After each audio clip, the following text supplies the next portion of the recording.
রনিত দামোদরকে বাধ্য করে সরকার বাড়ি পুরোটাই রনিতের নামে লিখে দেওয়ার জন্য। তখনই রনিতের মা এসে বলে যে রনিতের নামে হবে না, ওইটা হবে আমার নামে।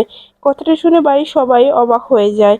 হ্যাঁ বন্ধুরা, এমনটাই দেখা যাবে। বিস্তারিত জানতে ভিডিওটিকে লাইক দিয়ে চ্যানেলটি সাবস্ক্রাইব করে দেখতে থাকুন। গল্পের শুরুতেই দেখা যাবে দীপের মা ইনকাকে বলে যে ইনকা, তুমি ওই রনিতের সঙ্গে অত মেলামেশা করবে না, কারণ ওই ছেলেটা একেবারে খারাপ ছেলে, ওর সঙ্গে কোনো প্ল্যান করবে না।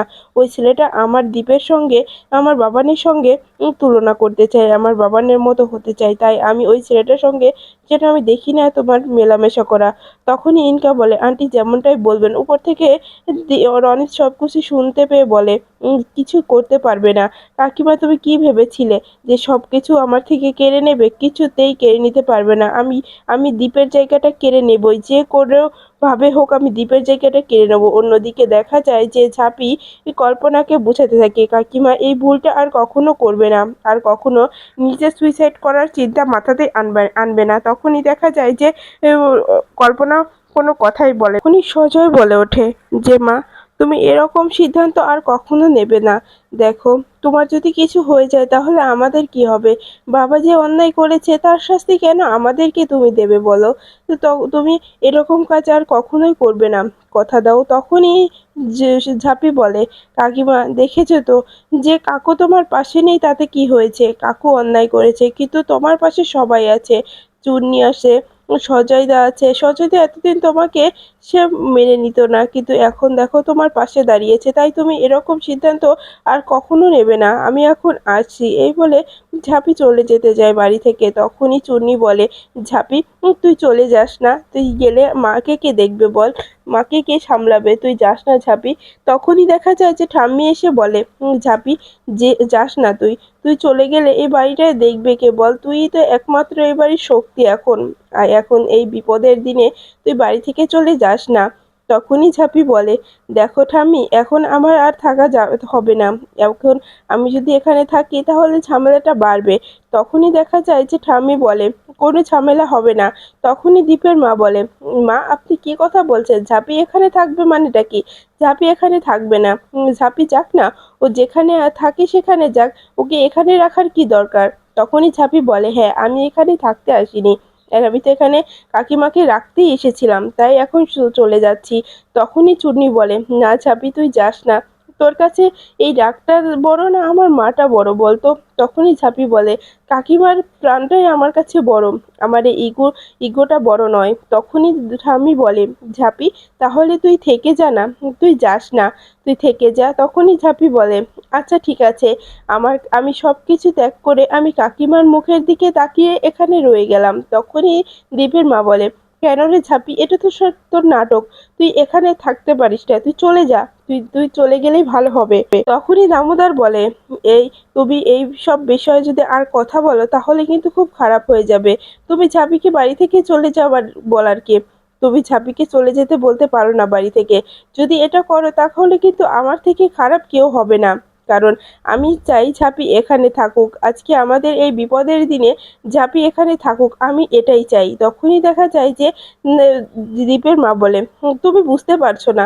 তখনই দামোদর বলে, এ বাড়িতে আমার কথাই শেষ কথা, আমি একবার বলে দিয়েছি মানে বলে দিয়েছি, তাই ঝাঁপিকে এ বাড়িতে থেকে তাড়ানোর চিন্তা মাথা থেকে বের করে দাও। তখনই দীপের মা বলে, তুমি তুমি বাড়াবাড়ি করছো।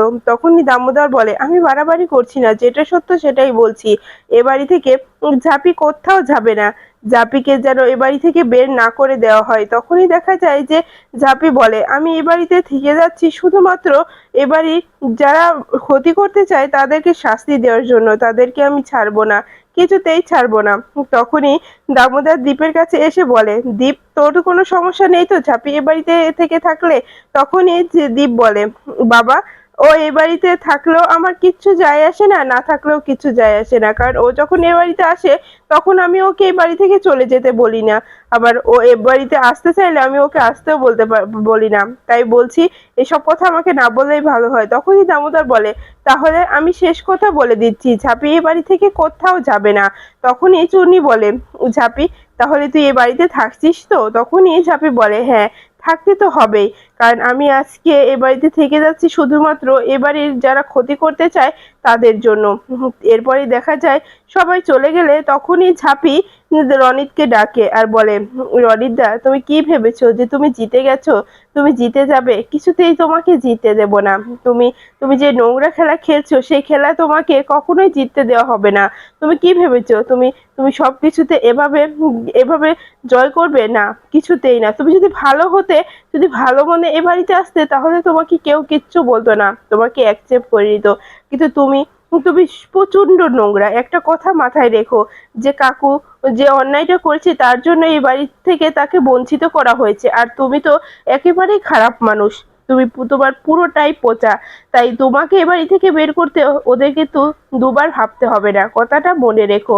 তখনই দেখা যায় যে রনিত বলে, আমাকে এ বাড়ি থেকে বের করে দেওয়ার কথা তুই মাথা থেকে বের কর ঝাঁপি। তখনই ঝাঁপি বলে যে তুমি আমাকে চিনো না, তুমি যার সঙ্গ দিচ্ছ, তোমার যে পার্টনার, তাকে বুঝিয়ে দিও সে যেন আমার সঙ্গে লাগতে না আসে, তার মুখোশটাও আমি খুলে দেব সবার সামনে। তখনই ইনকা বলে, ঝাঁপি তুমি কাকে ধরছো, কাকে বলছো? আমাকে উল্লেখ করছো না, আমাকে ইঙ্গিত করছো? আমি কিন্তু বুঝতে পারছি। তখনই ঝাঁপি বলে, বুঝতে পারলেই ভালো, আসলে নিজে থেকেই ধরা দিচ্ছ।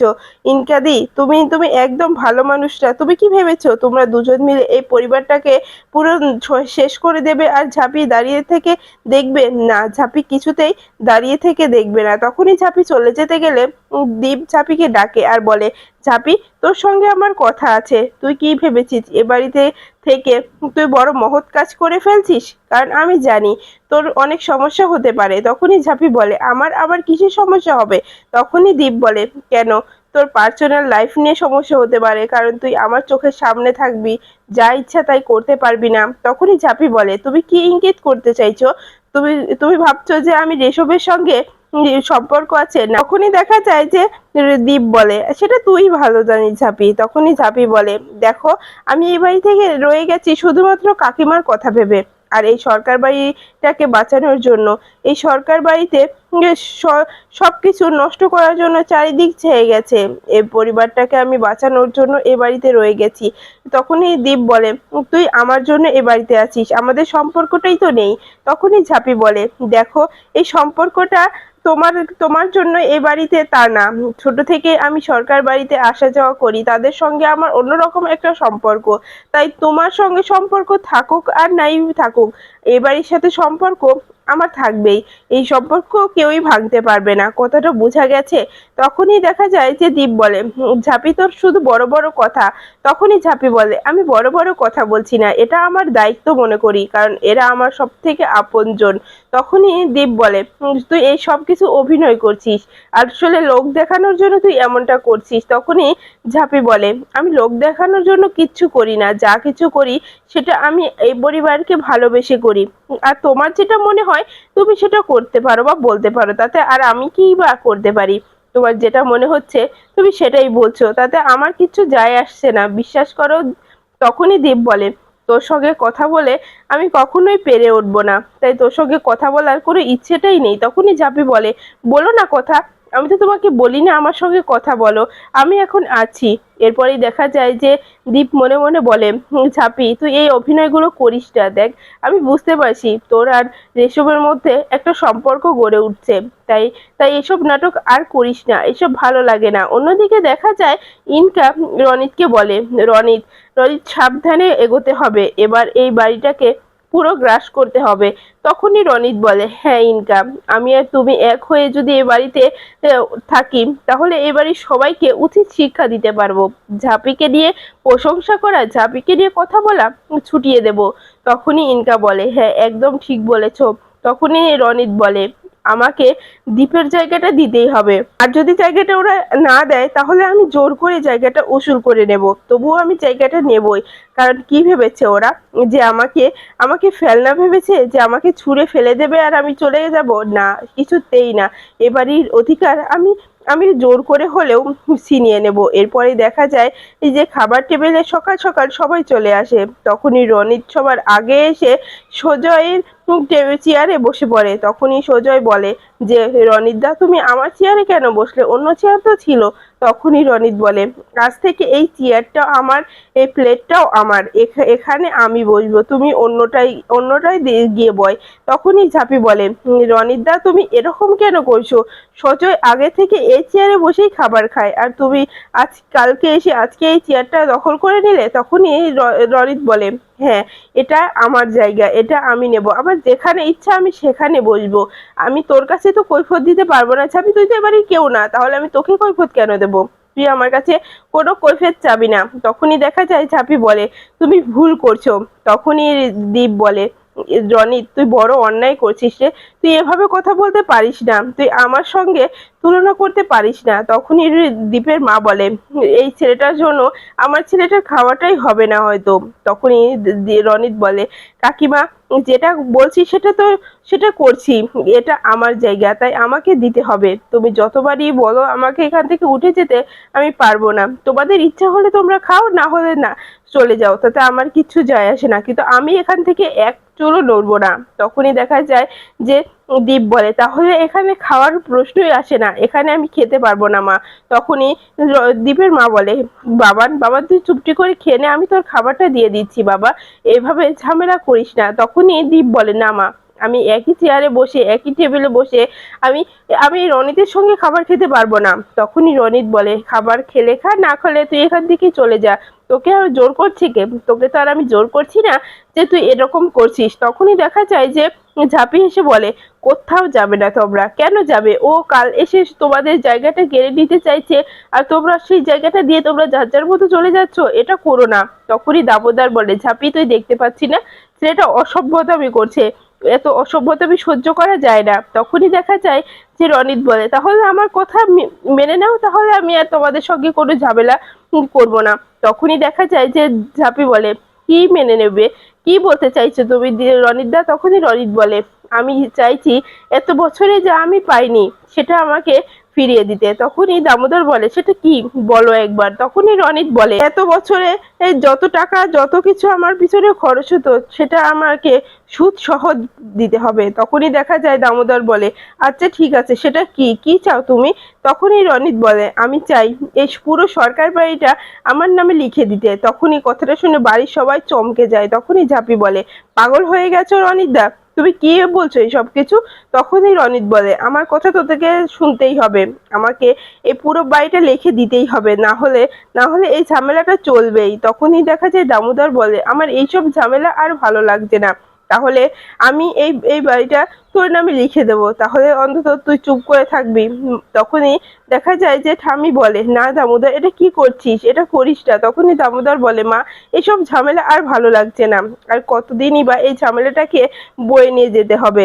তখনই দেখা যায় দীপের মা বলে, তুমি কি বলছো, কি করতে চাইছো? আমার বাবান কোথায় যাবে তাহলে? আমার বাবা নিঃস্ব হয়ে যাবে তো। তখনই দীপ বলে, মা বাবা যেটা করছে করতে দাও না, আমার এমনিতেও এই রনিতের সঙ্গে একসঙ্গে থাকার কোনো ইচ্ছেটা নেই। বাবা যদি ওর নামে সব সম্পত্তি দিয়ে দেয় তাতে আমার কিচ্ছু যায় আসে না, বাবা তুমি দিয়ে দাও, তাও অন্তত এই রনিতের সবকিছু থেকে তো দূরে চলে যাব। তখনই সজয় বলে, এটা কি করে সম্ভব, এই বাড়িটা দিয়ে দিলে আমরা কোথায় গিয়ে দাঁড়াবো? তখনই দেখা যায় যে রনিত বলে, সেটা তোমাদের ইচ্ছা, এত বছর তোমরা খেয়েছো, আমাকে তো আর কিছু দাওনি, এবার আমি খাবো, তোমরা দেখবে, তোমাদেরও কিছু করার নেই।